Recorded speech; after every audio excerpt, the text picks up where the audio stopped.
Hello. सभी बच्चों को good morning, good evening, good afternoon. कैसे हो आप सभी? मुझे उम्मीद है आप बहुत अच्छे होंगे और आपको बता दूं मैं भी यहाँ पे बहुत अच्छा हूँ। अभी जो हम आपके सामने चैप्टर लेके आए, this is accounting process, chapter number 2। और इसी वीडियो में हम इस चैप्टर को क्या कर देंगे, कंप्लीट, चाहे कितना मर्जी क्या लगे समय। बेसिक सी बातें कुछ आपने प्लस वन प्लस टू में की हुई हैं, और सबसे मेन बात ये है कि यहाँ से फुल फ्लैश क्वेश्चन 16 मार्क्स का बनता ही नहीं है। अच्छा जी, तो जो आपका फर्स्ट क्वेश्चन आता है जिसमें 10 क्वेश्चन रहते हैं 2 मार्क्स के, उसमें से एक या दो कम से कम आपके क्वेश्चन यहाँ से आएंगे ही आएंगे। तो आप अकाउंटिंग प्रोसेस को बड़े ध्यान से देखते ही जाएं। सबसे पहले बात करता है अकाउंट। अकाउंट कितनी तरह के होते हैं जी? दो। First is personal and second is impersonal. ध्यान दें, सेकंड इज इम्पर्सनल। कई बार जब बच्चे से पूछा जाता है कि अकाउंट्स कितने तरह के होते हैं, बच्चा कहता है जी तीन होते हैं, पर्सनल, रियल और नॉमिनल। नहीं, आंसर आपका रहेगा दो। There are two type of account, first is personal and second is impersonal. अब इम्पर्सनल की आगे फर्दर दो पार्ट होते हैं, first is real account and second is nominal account. अच्छा, तो ये हो गया, एक पर्सनल अकाउंट हो गया, एक रियल अकाउंट हो गया, एक नॉमिनल अकाउंट हो गया। लेकिन अगर आपसे कोई पूछे how many types of account, तो आपका आंसर क्या होना चाहिए? Two. First is personal, second is impersonal. और इम्पर्सनल की आगे हैं दो पार्ट, रियल एंड नॉमिनल। अब ये जो पर्सनल आपका अकाउंट है, ये पर्सनल अकाउंट भी तीन तरीके से हो सकता है। पहले तो बात करते हैं पर्सनल अकाउंट की, डिटेल में बात करते हैं। वो अकाउंट जो किसी पर्सन से रिलेटेड हो, किसी रिलेटेड हो जी, पर्सन से रिलेटेड हो, वो पर्सनल अकाउंट है, बात खत्म।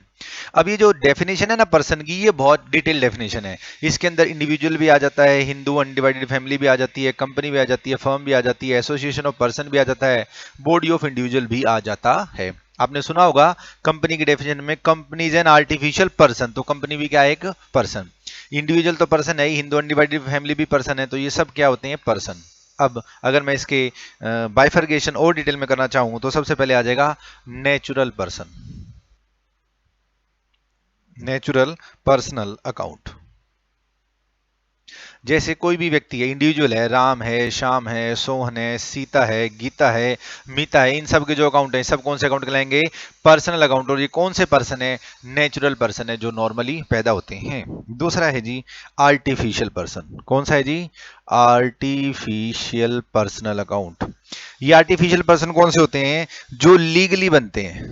जो कैसे बनते हैं जी? लीगली बनते हैं। जैसे हमने कोई कंपनी बना दी, कंपनी हमने किसी लॉ के तहत बनाई है, जी हाँ, तो कंपनी भी क्या होगी? एक पर्सन। लेकिन कौन सी पर्सन है? आर्टिफिशियल पर्सन है, जिसकी उत्पत्ति लॉ के द्वारा होती है, और इसको बंद करना हो तो भी लॉ के द्वारा ही ये क्या होगी? बंद। तीसरी बात करते हैं जी रिप्रेजेंटेटिव, रिप्रेजेंटेटिव पर्सनल अकाउंट। अगर किसी भी अकाउंट के आगे ऐसे लिखा मिल जाए, प्रीफिक्स लिखा मिल जाए, जैसे आउटस्टैंडिंग सैलरी, ऐसे लिख दे प्रीपेड सैलरी, मतलब इस सैलरी के आगे इसने वर्ड क्या लगा दिया? आउटस्टैंडिंग। इस सैलरी के आगे वर्ड क्या लगा दिया? प्रीपेड। अब ये कौन से अकाउंट हो जाएंगे? आपके रिप्रेजेंटेटिव पर्सनल अकाउंट। लेकिन अगर आपसे पूछता है कि खाली सैलरी बताओ, तो खाली सैलरी कौन सा अकाउंट हो जाएगा? Nominal account. ये क्यों होता है उसका मैं आपको जवाब देता हूं। आप समझे जरा, एक छोटी सी बात बड़े ध्यान से। हमारे 10 एम्प्लॉई हैं, इन सब की सैलरी है 1,000 रुपये, ठीक है जी। और ये हमारा अकाउंटिंग ईयर है, अकाउंटिंग ईयर का एंड वाला मंथ है मार्च। मार्च में 10 में से 9 एम्प्लॉय की 1,000 रुपए के हिसाब से हमने 9,000 रुपए की सैलरी पे कर दी। लेकिन एक एम्प्लॉय की 1,000 रुपए के हिसाब से 1,000 रुपए सैलरी हमने पे नहीं करी। अब जिस व्यक्ति की सैलरी पे नहीं करी, क्या हमें उसका नाम याद रखना पड़ेगा? हाँ सर, कि इसकी हमने सैलरी पे नहीं करी। जिनको हमने सैलरी पे कर दी उनके नाम याद रखने की जरूरत नहीं है। तो ये तो मेरा नॉर्मल क्या है? एक्सपेंडिचर। जो सैलरी मैंने पे कर दी वो मेरा क्या है? एक्सपेंडिचर। और एक्सपेंडिचर से रिलेटेड जितने भी अकाउंट होते हैं वो सब कौन से होते हैं? Nominal account. लेकिन अगर कोई आउटस्टैंडिंग सैलरी है तो मुझे उसका नाम भी याद रखना पड़ेगा कि भैया इस नाम की व्यक्ति की हमने सैलरी अभी तक पे नहीं करी है। इसका जस्ट रिवर्स आप प्रीपेड से समझ सकते हैं। उसके बाद बात करता है किसकी जी? रियल अकाउंट की। पर्सनल अकाउंट खत्म हो गया, हाँ सर। उसके बाद बारी किसकी आई? Real account. एसेट से रिलेटेड जितने भी अकाउंट होते हैं वो सब कौन से अकाउंट होते हैं? आपके real. Example, plant, machinery, land, building, furniture, fixture, ये सब एसेट से रिलेटेड अकाउंट है। सबके सब कौन से अकाउंट हैं जी? Real account. क्या कैश भी रियल अकाउंट है? जी हाँ, कैश भी मेरी एसेट है, कैश भी क्या है? Real account. यहां पर बच्चे गलती करते हैं। जैसे ही मैं कहता हूं एसेट से रिलेटेड सारे अकाउंट मेरे कौन से होते हैं? रियल अकाउंट, तो बच्चे कहते हैं कि सर बैंक अकाउंट भी तो मेरी एसेट है, बैंक भी तो मेरी एसेट है। तो बैंक अकाउंट क्या है? बैंक अकाउंट पर्सनल अकाउंट है। हैं? मैंने कहा है नहीं, हाँ बैंक अकाउंट कौन सा अकाउंट है, पर्सनल अकाउंट, क्योंकि जब मैं बैंक में अकाउंट ओपन कराने जाऊंगा वो या तो, वो सिंपल सी बात है, वो किसी ना किसी पर्सन के नाम से अकाउंट खोलेगा ना, या तो इंडिविजुअल पर्सन के नाम से अकाउंट खोलेगा या आर्टिफिशियल पर्सन के नाम से अकाउंट खोलेगा। तो बैंक अकाउंट कौन सा अकाउंट है आपका, पर्सनल। लास्ट अकाउंट बच गया, वो कौन सा है जी, नॉमिनल अकाउंट। नॉमिनल अकाउंट क्या होता है, जितने भी एक्सपेंडिचर हैं, जितने भी लॉसेज हैं, जितने भी इनकम्स हैं, जितने भी गेन्स हैं, इनसे रिलेटेड जितने भी अकाउंट होते हैं, वो सारे मेरे कौन से अकाउंट होते हैं, नॉमिनल अकाउंट। अब बात करते हैं जी गोल्डन रूल की। गोल्डन रूल ऑफ अकाउंटिंग सब बच्चों को मालूम है। सबसे पहले मैंने कौन सा लिखा, पर्सनल अकाउंट। दूसरे नंबर बताएं क्या लिखूं मैं, रियल अकाउंट। तीसरे नंबर बताओ क्या लिखूं मैं, नॉमिनल अकाउंट। यहां लिख देता हूं जी रूल। किस चीज का रूल लिखूं, पहले तो डेबिट का। पर्सनल अकाउंट का रूल बताएं जी। सर पर्सनल अकाउंट का रूल है डेबिट द रिसीवर, ठीक है जी। रियल अकाउंट का क्या रूल है, डेबिट व्हाट कम्स इन। और नॉमिनल अकाउंट का क्या रूल है, debit all expenditure and losses. बस मैंने कहा और क्या। अब बारी किसकी है जी, क्रेडिट के रूल की। पर्सनल अकाउंट का रूल बताएं, क्रेडिट द गिवर, हाँ sir. Credit what goes out, जो भी चीज आपके बिजनेस से बाहर जाएगी रियल अकाउंट की, वो क्रेडिट कर दी जाएगी। And credit all gains and income, जितनी भी गेन है, जितनी भी इनकम है, वो क्या कर दोगे आप, क्रेडिट। तो ये आपके तीन क्या हो गए, गोल्डन रूल। पर्सनल अकाउंट का गोल्डन रूल बताएं, debit the receiver, credit the giver. Real account का बताएं, debit what comes in, credit what goes out. Nominal account का बताएं, debit all expenditure and losses and credit all gains and income. इस base पर आप अपने accounts बना सकते हैं, ठीक है सर। उसके बाद क्या कहता है, उसके बाद कहता है कि भैया हम जब भी ट्रांजेक्शन करते हैं, पहले तो एक अकाउंटिंग प्रोसेस में एक छोटी सी बात समझें। सबसे पहले हम क्या बनाते हैं सर, सबसे पहले हम बनाते हैं जर्नल, ठीक है जी। जर्नल के बाद क्या बनाएंगे, लेजर, ठीक है जी। लेजर के बाद क्या बनाएंगे, ट्रायल बैलेंस, ठीक है सर। ट्रायल बैलेंस के बाद क्या बनाएंगे, फाइनल अकाउंट। बस यही चार काम करने होते हैं। मैंने कहा और क्या, सबसे पहले क्या बनाओगे, जर्नल। जर्नल के बाद क्या बनाओगे, लेजर। लेजर के बाद क्या बनाओगे, ट्रायल बैलेंस। ट्रायल बैलेंस के बाद क्या बना दोगे, फाइनल अकाउंट। अब फाइनल अकाउंट में क्या क्या चीजें होती हैं सर, हमें मालूम है ना। एक तो ट्रेडिंग अकाउंट होता है, फाइनल अकाउंट बनाते हैं तो एक ट्रेडिंग अकाउंट आता है, एक प्रॉफिट एंड लॉस अकाउंट आता है, और एक आपकी क्या आती है, बैलेंस शीट। ये हमारे फाइनल अकाउंट में चीजें आती हैं, ठीक है जी। जर्नल क्या होती है, एक बुक, ठीक है जी। लेजर भी क्या होती है, एक बुक। फिर से समझे मैंने क्या लिखा, जर्नल क्या होती है, एक बुक। लेजर भी क्या होती है, एक बुक। जर्नल बनाने के लिए मेरे पास सोर्स डॉक्यूमेंट होने चाहिए। क्या होने चाहिए जी, सोर्स डॉक्यूमेंट। एग्जाम्पल, अगर मैंने इलेक्ट्रिसिटी का बिल पे किया है और चेक से पे किया, तो उसकी जर्नल एंट्री बताओ क्या होनी चाहिए सर, उसकी एंट्री होनी चाहिए electricity bill account debit to bank. इस एंट्री को करने से पहले मेरे पास सोर्स होने चाहिए। मैं बैंक स्टेटमेंट से चेक करूंगा कि क्या इलेक्ट्रिसिटी का बिल में हमने बैंक से पे किया है, क्या इलेक्ट्रिसिटी डिपार्टमेंट के को हमने एक्चुअल में पेमेंट की है, क्या हमारा जो इलेक्ट्रिसिटी का बिल था वही है जो यहाँ पर शो किया गया है। तो सोर्स डॉक्यूमेंट मतलब प्रूफ, और you can say that voucher, और you can say that bill मेरे पास होने चाहिए। जब भी मैं उसकी क्या करूंगा, जर्नल बुक के अंदर क्या करूंगा, एंट्री। अब मैंने अब तक आपको क्या बताया, जर्नल क्या होती है, बुक। लेजर भी क्या होती है, बुक। जर्नल के अंदर जो काम करते हैं उसको क्या बोलते हैं, जर्नल एंट्री करना, ठीक है जी। जर्नल एंट्री करने के बाद हम उसको कहां ले जाते हैं, लेजर में। जब जर्नल से चीज लेजर में जाती है तो उसको बोलते हैं लेजर की पोस्टिंग करना। अच्छा, सबसे पहले क्या करेंगे, जर्नल में एंट्री। जर्नल में एंट्री करने के बाद लेजर में क्या कर देंगे, पोस्टिंग। लेजर में पोस्टिंग करने के बाद सारे लेजर्स का क्या बनाएंगे, बैलेंस। और ये सारे बैलेंस एक जगह इकट्ठे लिख दी जाए तो उसको क्या बोला जाएगा, ट्रायल बैलेंस। और ट्रायल बैलेंस को यूज करते हम क्या बनाएंगे, फाइनल अकाउंट, ठीक है सर। अब बात करते हैं सबसे पहले किसकी, जर्नल की। सबसे पहले देखें जर्नल। जर्नल में कितने कॉलम होते हैं सर, ये तो बच्चे बच्चे को पता है कि जर्नल में कितने कॉलम होते हैं, 5। सबसे पहला कॉलम बताएं कौन सा लिखेंगे, डेट का। दूसरा बताएं जी पर्टिकुलर का। तीसरा बताएं लेजर फोलियो का। चौथा बताएं डेबिट का रुपीज, और पांचवा बताएं क्रेडिट का रुपीज। जर्नल बन गई, हाँ सर। जितने भी गोल्डन रूल है उन सब का यूज करके हमने क्या बना ली, जर्नल। इस चीज को, यहां पर एक चीज कंफ्यूज करती है आपको, जो मैं बहुत बार बता चुका हूं, वो ये है कि राम की सीआईडी से बच के रहना चाहिए। आर से रेंट, सी से कमीशन, आई से इंटरेस्ट और डी से डिस्काउंट। डी से डिस्काउंट, डिविडेंड नहीं, डी से डिस्काउंट। ये चार चीजें ऐसी हैं, ये आपका एक्सपेंडिचर भी हो सकती हैं, और ये चार चीजें आपकी क्या हो सकती हैं, इनकम भी हो सकती हैं। रेंट अगर पे किया है तो एक्सपेंडिचर है, रेंट अगर रिसीव हुआ है तो इनकम है, ठीक है जी। इंटरेस्ट अगर पे किया है तो एक्सपेंडिचर है, इंटरेस्ट अगर रिसीव हुआ है तो इनकम है, ठीक है जी।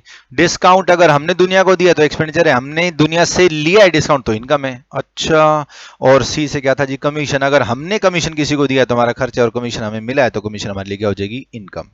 ठीक है सर, और बताएं। और तो ये सारी मैंने जर्नल बना दी। जर्नल के बाद हम इसकी क्या कर देंगे, लेजर में पोस्टिंग। बात करते हैं लेजर की। जर्नल के कितने कॉलम बताए गए थे जी आपको, सर जर्नल के बताए थे 5, तो लेजर के कितने थी 8। लेजर के जो 8 कॉलम उसमें से 4 कॉलम किस चीज के हैं, डेबिट, और 4 कॉलम किस चीज के हैं, क्रेडिट। अच्छा, बताएं सबसे पहले क्या लिखेंगे, डेट, फिर क्या लिखेंगे, पर्टिकुलर, फिर क्या लिखेंगे, जर्नल फोलियो, फिर क्या लिखेंगे, डेबिट का रुपीज। यानी कि डेबिट में कितने कॉलम हो गए, 4, और 4 कॉलम ही किस में होंगे, क्रेडिट में। सबसे पहले बताओ कौन सा कॉलम होगा, डेट का, फिर कौन सा बताओ, पर्टिकुलर का, फिर बताओ जर्नल का पेज नंबर, जर्नल फोलियो, और फिर क्रेडिट का रुपीज। अब यहाँ पे जब आप पर्टिकुलर को लिखोगे डेबिट साइड में तो इसको 2 से डिनोट किया जाएगा, और क्रेडिट साइड में जब पर्टिकुलर के नीचे आप लिखोगे इसको किससे डिनोट किया जाएगा, बाय से डिनोट किया जाएगा। ठीक है जी। अब जब हमने इसको 2 से और बाय से डिनोट किया तो इसको एक बार करके भी दिखाओ। मैंने कहा लो कर देते हैं।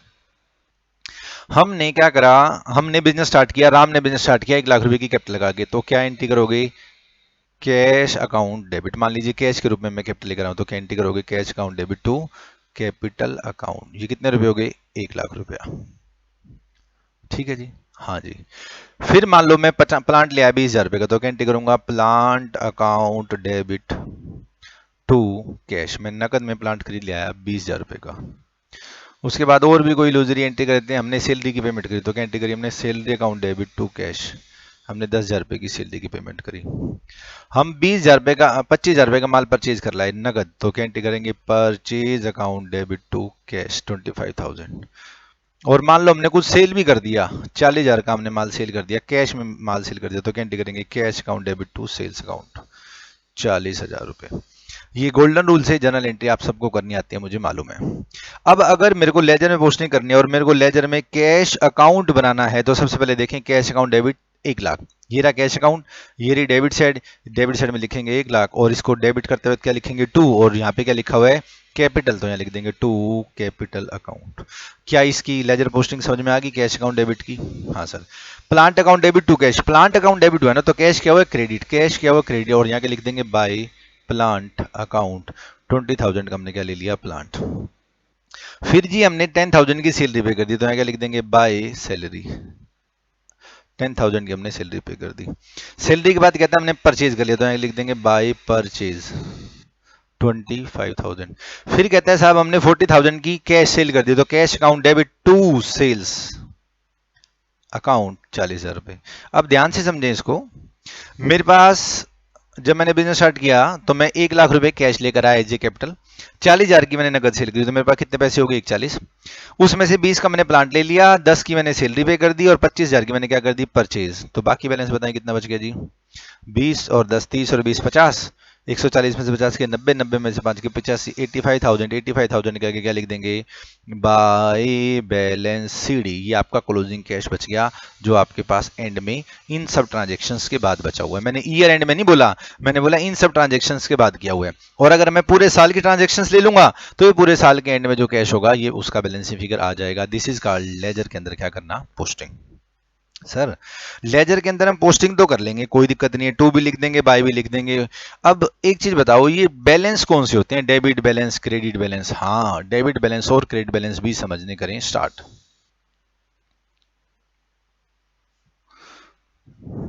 Debit balance means excess of debit over credit. Debit का जो फालतू है क्रेडिट से उसको क्या बोला जाएगा, डेबिट बैलेंस। और अगर आपसे पूछे what do mean by credit balance, तो आप इसकी रिवर्स बात करेंगे, credit balance means excess of credit. हाँ सर सही बात है, excess of credit over debit. Debit से क्रेडिट जितना फालतू उसको क्या बोला जाएगा, क्रेडिट बैलेंस। अब एक चीज और समझें डेबिट बैलेंस के बारे में और क्रेडिट बैलेंस के बारे में। अगर आप डेबिट बैलेंस को इंक्रीज करना चाहते हो तो आपको क्या करना पड़ेगा, डेबिट। और अगर आप क्रेडिट बैलेंस को इंक्रीज करना चाहते हो तो क्या करना पड़ेगा, क्रेडिट। ठीक है सर, कोई दिक्कत नहीं है। डेबिट में डेबिट कर दो तो इंक्रीज हो जाएगा, और क्या। और अगर आप डेबिट बैलेंस को डिक्रीज करना चाहते हो तो क्या करना पड़ेगा, क्रेडिट। और अगर आप क्रेडिट बैलेंस को डिक्रीज करना चाहते हो तो क्या करना पड़ेगा, डेबिट। अच्छा सर, डेबिट बैलेंस को डेबिट कर दो मतलब इंक्रीज कर दिया, क्रेडिट बैलेंस को क्रेडिट कर दो मतलब इंक्रीज कर दिया, एंड वाइस वर्सा, कोई प्रॉब्लम नहीं है। फिर सर डेबिट बैलेंस किसके होते हैं, देखो एक तो डेबिट बैलेंस होते हैं एसेट्स के, ठीक है जी। एक डेबिट बैलेंस होते हैं एक्सपेंडिचर के, और एक डेबिट बैलेंस होते हैं लॉसेस के। और अगर मैं क्रेडिट बैलेंस की बात करूं तो एसेट्स का उल्टा क्या होता है, लायबिलिटी। लायबिलिटीज के कौन से बैलेंस होते हैं, क्रेडिट। और कैपिटल के भी कौन से बैलेंस होते हैं, क्रेडिट। और उसके अलावा लॉस का उल्टा क्या हो गया, प्रॉफिट। प्रॉफिट का भी कौन सा बैलेंस होता है, क्रेडिट। और इनकम का भी कौन सा बैलेंस होता है, क्रेडिट। ठीक है सर, यहां पर कैपिटल के साथ वर्ड भी लिख देता हूं, ड्राइंग्स। ड्राइंग्स का कौन सा बैलेंस होता है जी, डेबिट। ठीक है सर, एसेट्स के डेबिट बैलेंस होते हैं, एक्सपेंडिचर के डेबिट बैलेंस होते हैं, लॉसेस के डेबिट बैलेंस होते हैं, ड्राइंग के डेबिट बैलेंस होते हैं, लायबिलिटी के, कैपिटल के और प्रॉफिट के और इनकम के कौन से बैलेंस होते हैं जी, क्रेडिट। मुझे उम्मीद है यहां तक सारी बातें आपको समझ में आ गई होंगी। उसके बाद बात करता है अकाउंटिंग इक्वेशन। किसकी बात करता है जी, अकाउंटिंग इक्वेशन। अकाउंटिंग इक्वेशन क्या कहती है, liability plus capital is equal to asset. आपकी जितनी भी लायबिलिटीज हैं और आपकी जो कैपिटल है, उन दोनों का जो टोटल है वो किसके बराबर होता है, एसेट्स के बराबर होता है।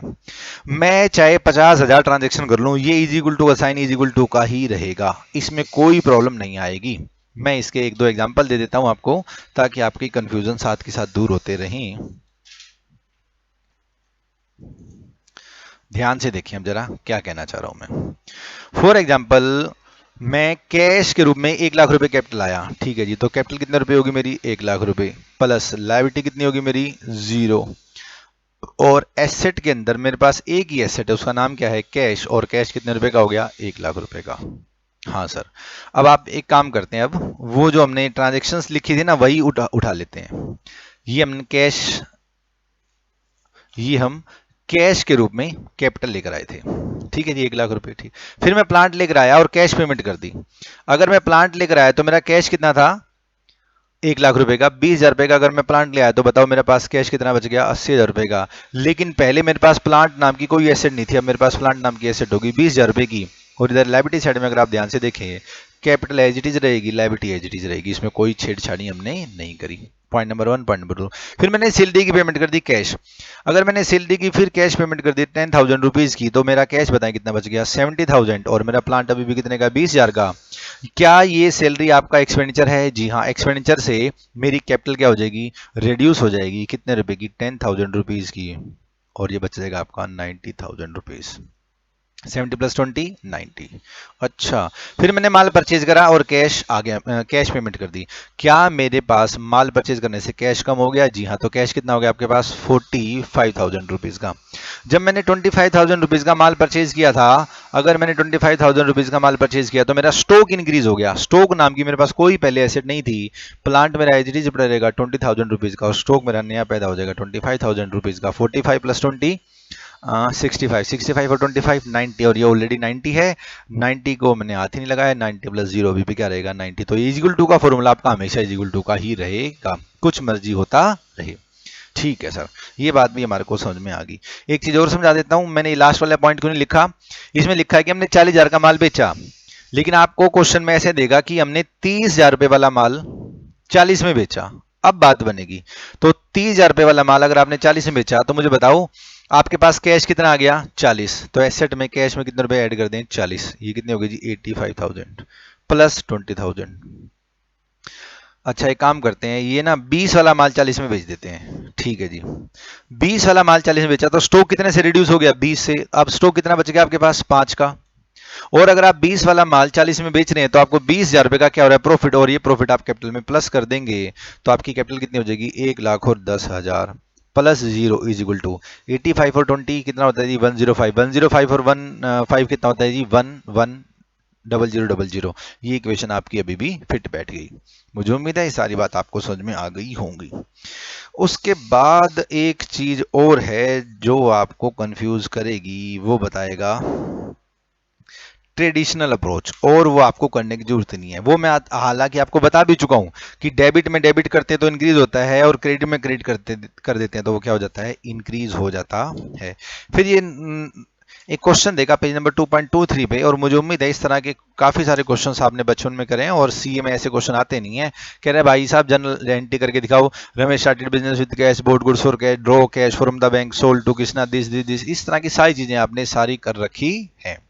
हाँ सर इससे हम जनरल एंट्री कर देंगे, लेजर पोस्टिंग कर देंगे, लेजर के बैलेंस बना देंगे और क्वेश्चन क्या हो जाएगा हमारा खत्म। मैंने कहा और क्या। अब बात करता है लेजर की। बात किसकी कर रहा है जी? लेजर की। क्या मैं आपको लेजर बनाना सिखा चुका? जी हाँ। लेजर के कितने कॉलम होते हैं जी? 8। 4 डेबिट के और 4 किसके? क्रेडिट के। लेजर के जब बैलेंस मैं बता लूंगा तो उसको क्या बोला जाएगा? Trial balance. अब ट्रायल बैलेंस समझने की बात है। हाँ सर, ट्रायल बैलेंस में क्या समझने का है? अरे ट्रायल बैलेंस में दो चीजें आपको बड़े ध्यान से समझनी है। अच्छा सर बताओ कौन कौन सी?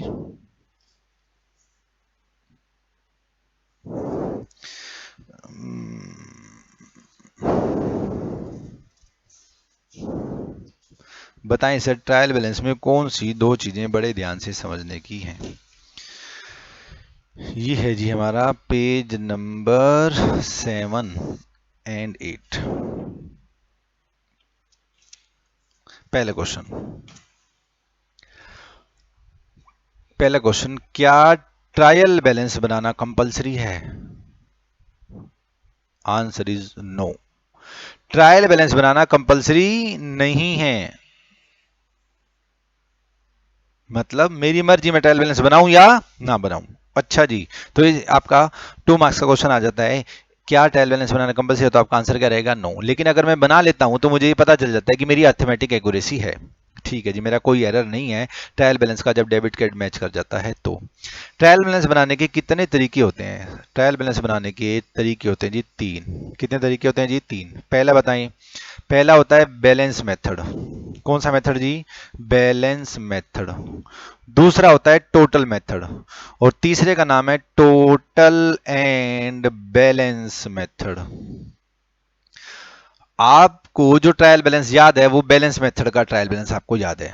ठीक है सर, बताएं कैसे? अभी अभी हमने कैश अकाउंट बनाया था, अगर आपको याद हो तो। हाँ सर, ये बनाया था हमने, कैश अकाउंट बनाया था, बिल्कुल बनाया था जी, हमें याद है। ये 85,000 क्या था? कैश का बैलेंस। तो मैं बनाता हूं ट्रायल बैलेंस। और कौन से मेथड से बनाता हूं? बैलेंस मेथड से बनाता हूं। कौन से मेथड से बनाता हूं जी? बैलेंस मेथड से मैं ट्रायल बैलेंस बनाता हूं।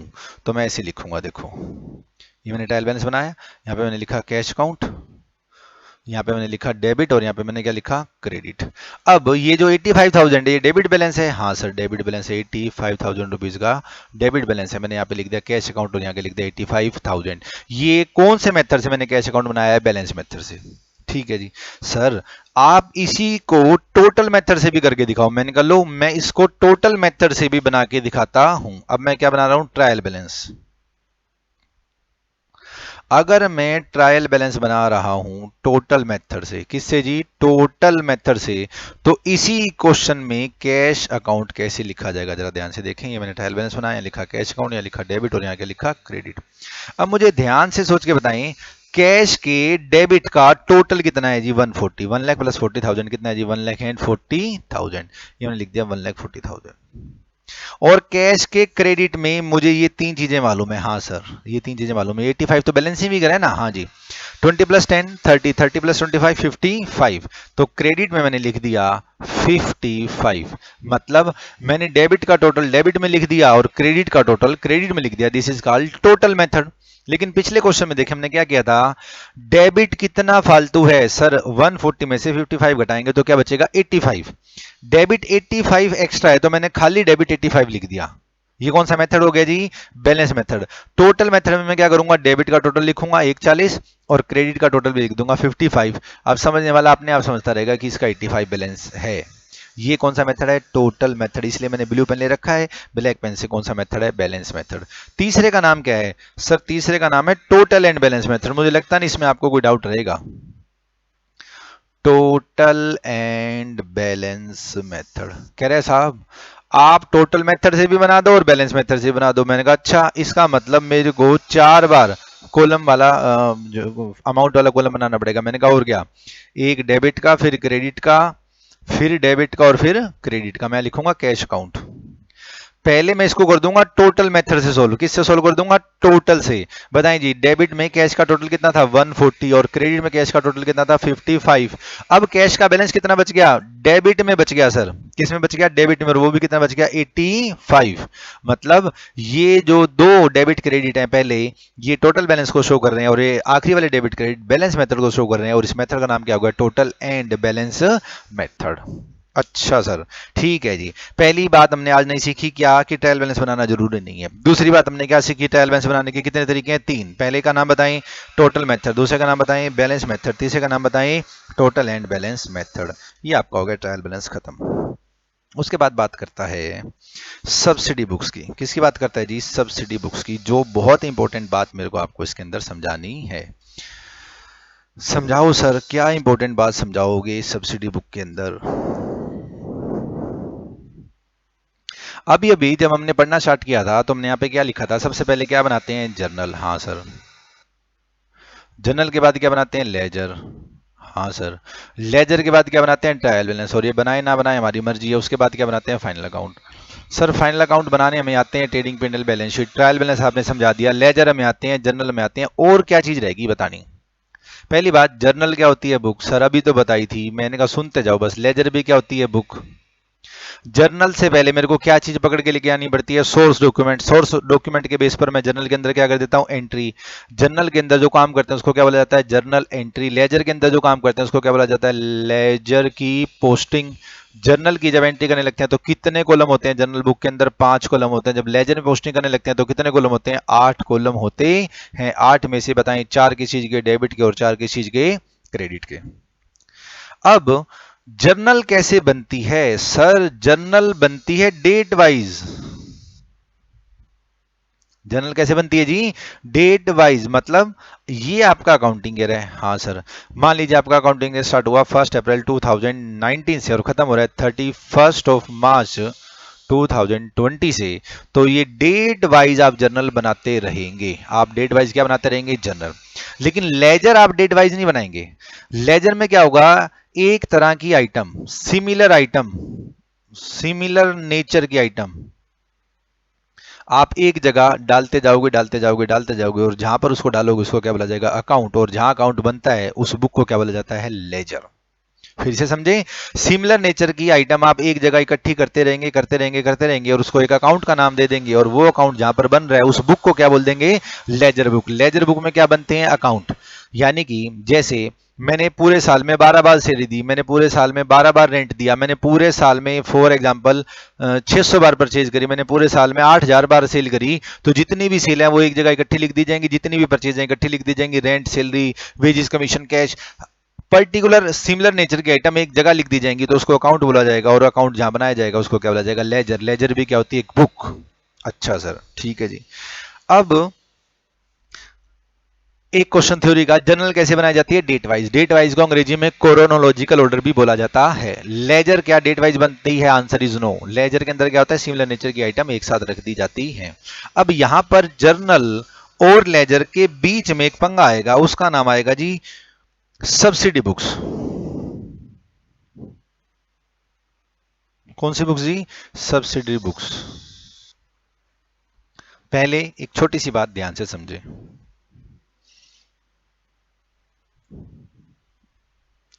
जर्नल, जितनी भी ट्रांजैक्शंस होती हैं बिजनेस से रिलेटेड, हाँ सर, वो सब सबसे पहले जर्नल में जाएंगी। Yes sir. जब इसको जर्नल में डालेंगे तो उसको क्या बोला जाएगा? Journal entry. मैंने कहा हाँ बिल्कुल बोला जाएगा जर्नल एंट्री।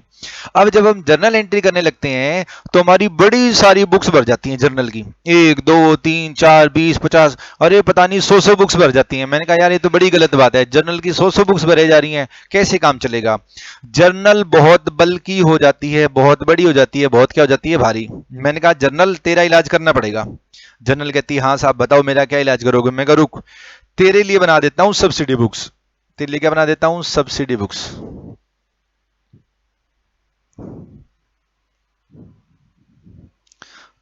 बताओ जी कौन सी सब्सिडी बुक्स बनाओगे? मैंने कहा एक बना देते हैं परचेज बुक। मैंने कहा ठीक। एक बना देते हैं सेल बुक। परचेज का उल्टा, परचेज करा था माल, पसंद नहीं आया, परचेज रिटर्न बुक। सेल करा था मान, सामने वाले को पसंद नहीं आया, मेरे को वापस दे गया, सेल्स रिटर्न बुक। 4 बुक होगी, हाँ जी। 5वीं होगी बीआर बुक और 6ठी होगी बीपी बुक। अच्छा, ये 4 बुक्स तो ये सब्सिडी बुक्स मानी जाएंगी, मैं सॉरी 2 4 6 बुक सब्सिडी बुक्स मानी जाएंगी। मैंने कहा कौन कौन सी है बताएं जरा। Purchase book, sale book, purchase return book, sale return book, BR book और कौन सी बुक, बीपी बुक। इन सब के बाद एक वर्ड बच जाता है, उसको बोला जाता है जर्नल प्रॉपर। अब सबसे पहली बात, परचेज बुक में क्या आ जाएगी, सिर्फ और सिर्फ credit purchase. Cash purchase purchase book में नहीं जाएगी। सेल बुक में सिर्फ और सिर्फ क्या जाएगी, credit sale. Purchase return book में क्या आ जाएगी, जो उधार परचेज थी वापस होगी, जो सेल रिटर्न थी वो वापस होगी। बीआर बुक में सबको मालूम है, बीआर बुक में बनानी सिखा चुका हूं आपको, बीपी बुक आपको बनानी आती है। हालांकि हमारे सिलेबस में नहीं आती ना, हमने कभी प्रैक्टिकली बनाई ना प्रैक्टिकल पेपर में कभी आती है, लेकिन हमें पता होना चाहिए हाँ ये बीआर बुक है, वो आपको याद होगा ना, वो मैंने बताया था। एक्सेप्टर कौन है, ड्यू डेट क्या है, प्लेस ऑफ पेमेंट क्या है, रिमार्क्स, हाँ हाँ सर याद आ गया, बिल ऑफ एक्सचेंज में ही तो बताया था मैंने आपको। फिर कहता है यहां पर परचेज बुक में क्रेडिट परचेज लिखेंगे, लेकिन क्रेडिट परचेज किस चीज की, मैंने कहा भाई गुड्स की। हर एक चीज की परचेज नहीं और हर एक चीज की सेल नहीं, सिर्फ गुड्स की परचेज और गुड्स की सेल। अगला क्वेश्चन आता है, सर ये गुड्स क्या होती हैं। जिस आइटम के अंदर हम बिजनेस करते हैं, जिस आइटम के अंदर हम क्या करते हैं, बिजनेस, जिस कोमोडिटी के अंदर हम क्या करते हैं, बिजनेस, उसको क्या बोला जाता है, गुड्स। अगर मैं शूज का बिजनेस करता हूं तो शूज मेरे लिए गुड्स हैं। अच्छा सर, अगर मैं गन का बिजनेस करता हूं तो गन मेरे लिए क्या है, गुड्स। अगर मैं पेन बेचने का बिजनेस करता हूं तो ये पेन मेरे लिए क्या है, गुड्स। अगर मैं ये पेज बेचने का बिजनेस करता हूं, ये पेपर बेचने का बिजनेस करता हूं, ये पेपर मेरे लिए क्या है, गुड्स। ठीक है सर। तो एक चीज और रखें ध्यान, कोई भी आइटम किसी व्यक्ति के लिए गुड्स और वही आइटम और किसी व्यक्ति के लिए फिक्स एसेट हो सकती है। जैसे टीवी, टीवी क्यों लेते हैं, पहले एसी ले लेते हैं। एसी, एलजी कंपनी का बिजनेस है एसी बनाकर एसी बेचना, तो एलजी कंपनी के लिए जो एसी है वो गुड्स हैं, लेकिन नॉर्मल बिजनेस है। जैसे मेरी क्लासेस चलती है मनोज कालरा क्लासेस के नाम से। अब यहां पर पढ़ाते वक्त मुझे एसी की रिक्वायरमेंट है और मैं एसी परचेज कर लाया, तो एसी मेरे लिए क्या माना जाएगा, फिक्स एसेट। और यही एसी जो मैं एलजी कंपनी का परचेज करके लाया हूं, एलजी कंपनी तो नॉर्मल इस आइटम के अंदर डील करती है, सेल परचेज करती है, तो यही एसी एलजी कंपनी के लिए क्या माना जाएगा, गुड्स। एक और मैं एग्जांपल बहुत अच्छा देता हूं, लैंड। प्रॉपर्टी डीलर जिसका काम ही है लैंड खरीद कर लैंड बेचना, उसके लिए तो लैंड स्टॉक है, उसके लिए तो लैंड करंट एसेट है। अदर देन प्रॉपर्टी डीलर जितने भी बिजनेस हैं, अदर देन प्रॉपर्टी डीलर जितने भी बिजनेस हैं और उन्होंने अपने बिजनेस के लिए लैंड खरीद रखी है, तो ये लैंड उनकी फिक्स एसेट में जाएगी, स्टॉक में नहीं जाएगी, गुड्स में नहीं जाएगी। हाँ सर सही बात है, हमें समझ में आ गया। तो यहां पर गुड्स की उधार परचेज, यहां पर गुड्स की उधार सेल, परचेज रिटर्न और sale return, BR book, BP book, और बचा क्या, जर्नल प्रॉपर। जर्नल प्रॉपर आपको बड़े ध्यान से समझना है। सर जर्नल प्रॉपर में बताओ क्या समझाओगे, मैंने कहा सुनो जरा ध्यान से। इन सब के अलावा एक चीज और बच जाती है, वो बच जाती है कैश बुक। सर पहले तो ये बता दो, कैश बुक प्रिंसिपल बुक होती है कि सब्सिडी बुक, मैंने कहा दोनों। मतलब कुछ अकाउंट्स के विद्वान पंडित कहते हैं कि भैया कैश बुक के बिना तो बात ही नहीं बनेगी, बिजनेस कैश में ही होता है, तो कैश मेरी मेन बुक है, कैश मेरी फाइनेंशियल बुक है, कैश मेरी प्रिंसिपल बुक है। कैश मेरी क्या है जी, प्रिंसिपल बुक। लेकिन कुछ अकाउंट्स के पंडित कहते हैं भैया हम कैश में काम ही नहीं करते, हम तो ऑनलाइन पेमेंट ले लेते हैं, कैश में पेमेंट ही नहीं लेते, या फिर हम सीओडी बहुत कम करते हैं, तो कह रहे हैं कैश हमारे लिए नॉर्मल बुक है, तो हम इसको क्या बोलेंगे, सब्सिडी बुक। तो कैश कौन सी बुक है, प्रिंसिपल बुक भी है और सब्सिडी बुक भी है। अगर आप कैश की बहुत ज्यादा ट्रांजेक्शन करते हो तो प्रिंसिपल बुक हो जाएगी, कैश की कम ट्रांजेक्शन करते हो तो ये क्या हो जाएगी, सब्सिडी बुक। प्रिंसिपल बुक है चाहे सब्सिडी बुक है, बनाने का मेथड तो वही है। हाँ सर ठीक है जी। कैश बुक की चर्चा मैं 1 मिनट के करता हूं बाद, हम बात कर रहे थे किसकी, जर्नल प्रॉपर की। कोई भी ट्रांजेक्शन हुई, कोई भी क्या हुई जी, ट्रांजेक्शन, तो सबसे पहले देखो ये परचेज बुक में जा रही है या सेल बुक में जा रही है या परचेज रिटर्न बुक में जा रही है या सेल्स रिटर्न बुक में जा रही है या बीआर बुक में जा रही है या बीपी बुक में जा रही है या कैश बुक में जा रही है, इसलिए मेरे को यहां बताना जरूरी था, या कैश बुक में जा रही है। और अगर वो ट्रांजेक्शन इनमें से कहीं नहीं जा रही तो वो जहां पड़ी रहेगी ना, जर्नल में पड़ी रहेगी। हाँ सर वो जर्नल में पड़ी रहेगी, जर्नल बुक में पड़ी रहेगी, उसी को बोला जाएगा जर्नल प्रॉपर, उसी को क्या बोला जाएगा, जर्नल प्रॉपर। सर एग्जाम्पल दो, मैंने कहा लो अभी एग्जाम्पल दे देता हूं आपको। मैंने उधार में गुड्स परचेज करी, बताओ कहां चलेगी, परचेज बुक में। मैंने उधार में गुड्स सेल करी, कहां चलेगी? सेल बुक में। इसी का return purchase return cell book में चलेगी। अब ध्यान से सुनो, मैंने गुड्स परचेज करी हैं और कैश में परचेज करी है, तो बताओ कहां जाएगी? कैश बुक में। मैंने गुड्स सेल करी है और कैश में सेल करी है, तो कहां जाएगी? कैश बुक में। मैंने प्लांट परचेज करा है और कैश में परचेज करा है, तो कहां जाएगा? कैश बुक में। हाँ सर, सही बात है। लेकिन अगर मैं प्लांट परचेज करता हूं राम से उधार, तो क्या एंट्री करूंगा? Plant account debit to Ram. पहला क्वेश्चन, क्या ये प्लांट परचेज है कि गुड्स परचेज है? सर प्लांट परचेज है, प्लांट मेरी फिक्स एसेट है, प्लांट मेरा गुड्स नहीं है, तो ये प्लांट परचेज बुक में जाएगा नहीं, सेल बुक में जाएगा नहीं, परचेज रिटर्न में जाएगा नहीं, सेल रिटर्न में जाएगा नहीं, बीआरबीपी की बात ही नहीं कर रहा, कैश मैंने खरीदा नहीं, तो ये कहां पड़ा रहेगा? जर्नल में। और इसी को क्या बोला जाएगा? Journal proper. अच्छा, अगर मैं फिक्स एसेट उधार खरीद लेता हूं तो वो जनरल प्रॉपर की आइटम मानी जाती है। एक और चीज बताता हूं आपको, आपने इस प्लांट पर डेप्रिसिएशन चार्ज करी, तो क्या एंट्री करी? बताओ आपने। Depreciation account debit to plant account. हाँ सर, जब हम इस प्लांट पे डेप्रिसिएशन चार्ज करेंगे तो एंट्री करेंगे। मुझे बताओ, क्या ये depreciation purchase return, sale return, BRBP, cash कहीं जा रही है? नहीं जा रही, तो ये कहां पड़ी रहेगी? जर्नल प्रॉपर में। अच्छा, आपको याद होगा आप बचपन में एंट्री करते थे क्या? Salary account debit to outstanding salary. अगर आपको याद हो तो आउटस्टैंडिंग सैलरी जो आपने पे नहीं करी उसको एडजस्ट करने की एंट्री करते थे। ये आउटस्टैंडिंग सैलरी क्या परचेज रिटर्न, सेल रिटर्न में कहीं जाएगी? बीआरबीपी में कहीं जाएगी? कैश? अरे सर कैश तो है नहीं, जब भी तो आउटस्टैंडिंग सैलरी है, तो ये जो सैलरी की एडजस्टमेंट एंट्री है ये कहां पड़ी रहेगी? जर्नल में। उसका नाम क्या रहेगा? Journal proper. ऐसी प्रीपेड की हो जाएगी। ये मैंने कुछ आपको एग्जांपल दिए किसके? जर्नल प्रॉपर के। इतने सब एग्जांपल देने के बाद आपके पास बचा सिर्फ परचेज बुक का फॉर्मेट और सेल बुक का फॉर्मेट। ठीक है जी। इससे पहले कि आप कंफ्यूज हो, मैं एक चीज बता देता हूं आपको। अभी अभी मैंने बताया था, जर्नल को आसान बनाने के लिए, जर्नल को क्या बनाने के लिए? आसान बनाने के लिए हम क्या बना देते हैं? Subsidy books. अगर कोई ट्रांजैक्शन, ध्यान से सुन लेना बात, अगर कोई ट्रांजैक्शन मैंने सब्सिडी बुक में डाल दी तो वो जर्नल में नहीं जाएगी, और वो सब्सिडी बुक से ही सीधी लेजर में पोस्ट हो जाएगी। सर प्लीज सर दोबारा बताओ।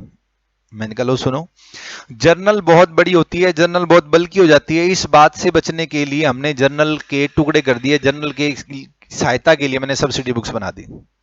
अब जब मैंने उधार माल परचेज करा तो मैंने सब्सिडी बुक परचेज बुक में डाल दिया उसको सीधा। जब मैंने उसको परचेज बुक में डाल दिया तो मैं उसको जनरल में नहीं डालूंगा, और परचेज बुक का फिर टोटल करके मैं सीधा परचेज बुक का टोटल लेजर में पोस्ट कर दूंगा, परचेज अकाउंट में पोस्ट कर दूंगा। हाँ सर, अब समझ में आ गई बात? ठीक है जी। जब कोई ट्रांजैक्शन सब्सिडी बुक में जाती है तो वो ट्रांजैक्शन जर्नल में नहीं जाती। जर्नल को आसान बनाने के लिए सब्सिडी बुक बनाई गई है। उसके बाद क्या हो गया जी? लेजर। लेजर का क्या निकाल लेंगे? बैलेंस। फिर इसको ये सारे बैलेंस एक जगह लिख दूंगा तो उसको क्या हो जाएगा? Trial balance. और फिर इससे हम क्या बनाते हैं? Final account. ठीक है सर, यहां तक सारी बातें हमारे को समझ में आ गई। अब बात कर लेते हैं सिर्फ किसकी? कैश बुक की। सर कैश बुक भी तो बड़ी सारी थी ना? हाँ मुझे याद है, मुझे उम्मीद है आपको याद होगी कैश बुक, और मैंने आपको सारी लगभग करा भी रखी है कैश बुक। बताएं सबसे पहले कौन सी कैश बुक होगी? सर एक तो होती है सिंपल कैश बुक। मैंने कहा अच्छा। दूसरी कहते हैं जी cash book with discount column. क्या कह रहे हैं? Cash book with discount column. Cash book के अंदर ही हम डिस्काउंट का क्या लगा देंगे? कॉलम। फिर कहता है cash book with bank column. क्या कहते हैं जी? Cash book with bank column. ठीक है जी। और लास्ट में कहता है जी पेटी कैश बुक। लास्ट में क्या कहता है? पेटी cash book. Simple cash book, उसमें सिर्फ एक ही कॉलम होगा, वो किस चीज का होगा? कैश का। कैश आएगा तो डेबिट करोगे और कैश जाएगा तो क्या करोगे? क्रेडिट। दूसरे में कहता है कैश बुक के साथ आप डिस्काउंट कॉलम भी बना लोगे। तीसरे में कहते हैं कैश बुक के साथ आप बैंक कॉलम भी बना लोगे। इसको डबल कॉलम कैश बुक और इसको ट्रिपल कॉलम कैश बुक भी बोला जाता है। मतलब दो कॉलम होंगे कैश का एक डिस्काउंट का, या दो कॉलम होंगे एक बैंक का एक डिस्काउंट का। यहां पर तीन कॉलम होंगे कैश का, एक बैंक का और एक डिस्काउंट का।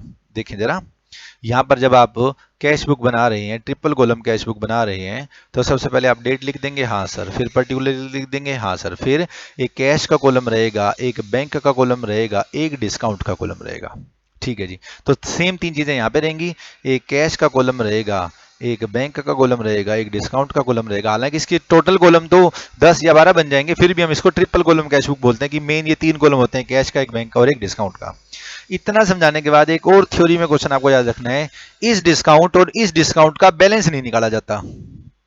मतलब इसके डेबिट का टोटल कर दिया जाता है, इसके क्रेडिट का टोटल कर दिया जाता है, बात खत्म। इन दोनों का जो डिफरेंस है, डेबिट बैलेंस है या क्रेडिट बैलेंस है, इस तरह की कोई चीज हम कैलकुलेट नहीं करते। उसका कारण क्या था सर? आपने बताया तो था, राम की CID से बच के रहना चाहिए, वही डिस्काउंट है ये जो डेबिट वाले डिस्काउंट है, ये सब एक्सपेंडिचर है, P&L में डेबिट चले जाएंगे। ये सारे डिस्काउंट इनकम है, P&L में क्या चले जाएंगे? क्रेडिट चले जाएंगे। इसको नेट कभी भी नहीं करते। ठीक है sir. Single column cash book हमें पता है, डबल कॉलम कैश बुक हमें पता है, पेटी कैश बुक और बता दो सर। लो जी, पेटी कैश बुक की अगर मैं चर्चा करने लगूं आपके साथ, तो पेटी कैश बुक भी दो तरीके से बनती है। अच्छा जी,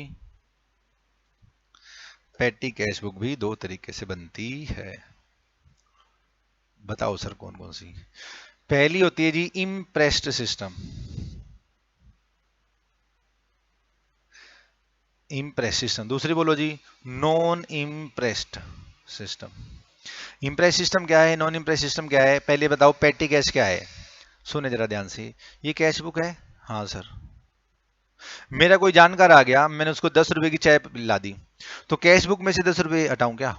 मेरा कोई जानकार आया, मैं उसको गन्ने का जूस पिला दिया 5 रुपए का, मैंने को बिस्कुट का पैसा खर्च कर दिया 5 रुपए, मैं स्टेशनरी के एक आधा पेन पेंसिल रबड़ शॉर्पनर लिया 10 रुपए का, तो ये इतनी छोटी सी महीन सी ट्रांजेक्शन क्या मैं कैश बुक में करता रहूंगा? अगर मैं ऐसा करूंगा तो कैश बुक बहुत बल्कि बन जाएगी। तो मैं क्या करता हूँ, कैश बुक में से फॉर एग्जाम्पल 1000 रुपए हटा दिए मैंने कैश बुक से 1000 रुपए हटाकर किसको दे दिए? पेटी कैश को दे दिए। मैंने कहा पेटी कैश, पेटी कैश कहती है हाँ जी। मैंने कहा भाई देख, 5, 10, 20, 50 रुपए के छोटे मोटे खर्चे इसी से करता रहे। कह रहे साहब ठीक है, चाय पानी के, स्टेशनरी के, प्रिंटिंग के, रबड़ के, स्टैंप्स के, ये छोटे मोटे खर्चे इस पेटी कैश से होते रहेंगे। मान लो महीना खत्म हो गया और महीने खत्म होने के बाद इस पेटी कैश वाले ने 800 रुपए खर्च कर दिया।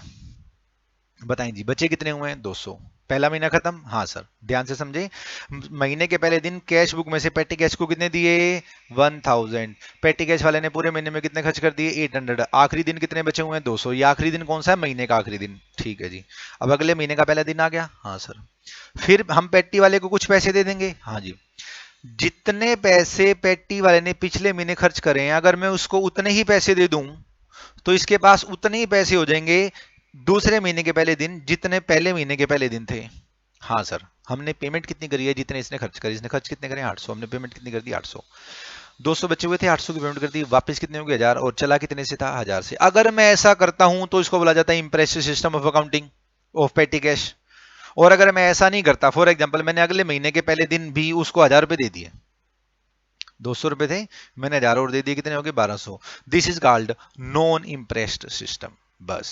दूसरी बात, पेटी कैश का कोई फॉर्मेट नहीं है। जो खर्चा बार बार हो रहा होता है, जैसे मान लीजिए स्टेशनरी का खर्चा बार बार हो रहा है, उसका अलग से कॉलम बना लूंगा।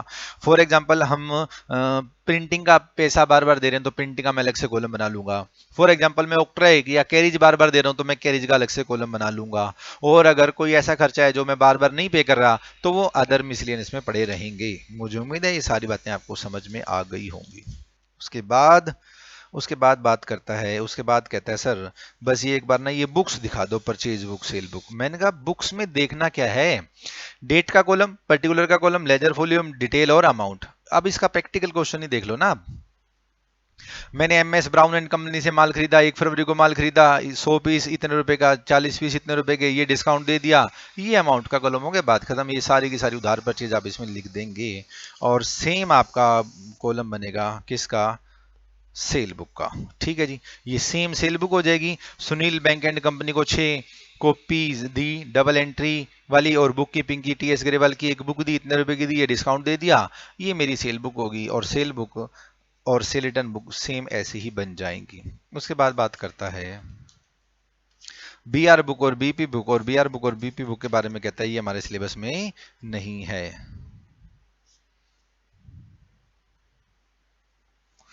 मैं दिखा देता हूं इंस्टीट्यूट की बुक ने क्या लिखा हुआ है। If the firm usually receive a number of promissory note or hundies, it would be convenient to record the transaction in a separate book called BR book. Similarly, if the promissory note or hundi are frequently issued, the BP book will be convenient. और उसके बाद क्या लिखा हुआ है? This will be discuss later, और ये कहीं पर भी डिस्कस नहीं हो रखी है। ठीक है जी। यानी कि BR बुक हमारे सिलेबस में नहीं है, BP बुक हमारे सिलेबस में नहीं है, बाकी सारी चीजें हम कर चुके हैं। उसके बाद बात करता है जी कैश बुक की। सर कैश बुक भी आपने करा दी थी, मैंने कहा और क्या, बिल्कुल याद है मेरे को, करा दी थी। एक सिंपल कैश बुक, एक डबल कॉलम कैश बुक, एक ट्रिपल कॉलम कैश बुक, और एक subsidy book as well as principal book. ये इसने पहले ही कह दिया कि कैश बुक सब्सिडी बुक भी है और प्रिंसिपल बुक भी है। कुछ अकाउंट्स के विद्वान कहते हैं कि साहब कैश के बिना काम ही नहीं हो सकता, तो कैश प्रिंसिपल बुक है। कुछ कहते हैं भैया कैश नॉर्मल बिजनेस में जैसे हम ट्रांजेक्शन करेंगे तो कैश के बिना तो ट्रांजेक्शन होगी नहीं, तो कैश को अपना नॉर्मल क्या मानते हैं, सब्सिडरी बुक। उसके बाद बात करता है नेक्स्ट चैप्टर की, और नेक्स्ट चैप्टर का नाम है रेक्टिफिकेशन ऑफ एरर। और आपको याद होना चाहिए रेक्टिफिकेशन ऑफ एरर मैं आपको करा चुका हूं। जैसी ये यूनिट नंबर 6 खत्म होगी, जैसी ही आपकी यूनिट नंबर 6 खत्म होगी, आप अगर ध्यान से देखेंगे तो ये चैप्टर आपका खत्म हो गया, अकाउंटिंग प्रोसेस। ये यूनिट नंबर 2, पेज नंबर 2.11, 13, 15 आ जाना भाई फटाफट। उसके बाद अगर आप ध्यान से देखते हैं तो चैप्टर नंबर 3 BR स्टार्ट हो गया, chapter number 2 accounting process is over, और ये लगभग 45 मिनट्स में आपका चैप्टर क्या हो गया जी, complete. Okay dears, thanks a lot.